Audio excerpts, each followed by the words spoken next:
গাইবান্ধা হাসান হাবিব, আসসালামু আলাইকুম বাবাজি, আশা করি ভালো আছেন। আমি গত শুক্রবারের লাইভে আপনার বয়াত হয়েছি। আমারও আমার পরিবারের জন্য দোয়া করবেন। আমার কাছে একজন জানতে চেয়েছেন ফেতরা আদায় করা কার ওপর ওয়াজিব। ফেতরা আদায় করা বাবা, ফেতরা আদায় করা এটা গত জুমাতেও বলে দেওয়া হয়েছে। যাদের উপর জাকাত ওয়াজিব, ওয়াজিবের বিষয়টা জাকাত ওয়াজিব তাদের।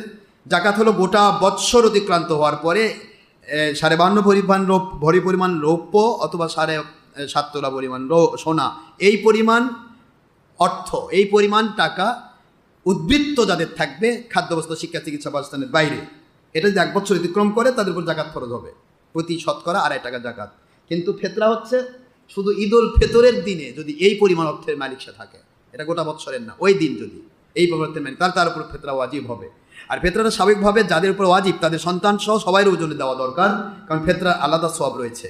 ফেতরা কিন্তু আলাদা সওয়াব রয়েছে, যার উপর ওয়াজিব নয় তাদেরও দেওয়া দরকার। আমি আগে বলেছি 3টা উপকার হবে ফেতরায়। কয়টা? 3টে উপকার। এটা কি গরিবের দরকার আছে না? যে রোজার ভুল হলো সেটা যদি ত্রুটিটা থাকে এটা মাফ হয়ে যাবে, মৃত্যুর সময় কষ্ট লাঘব হবে, কবরের মধ্যে প্রশ্নের উত্তর সহজ হবে, এটা সবার দরকার আছে না? এই জন্য সবাই ফেতরা আদায় করবেন। এরপরে ফেতরা যাদের খাইতে পারবে, যাদের উপর জাকাত ফরজ নয়, এই মানুষগুলিকে বন্টন করবেন। ওরা দিয়েছে আবার খাবে, কোনো সমস্যা নেই। কি কথা কি বোঝা গেছে? তাদের দেওয়া যাবে।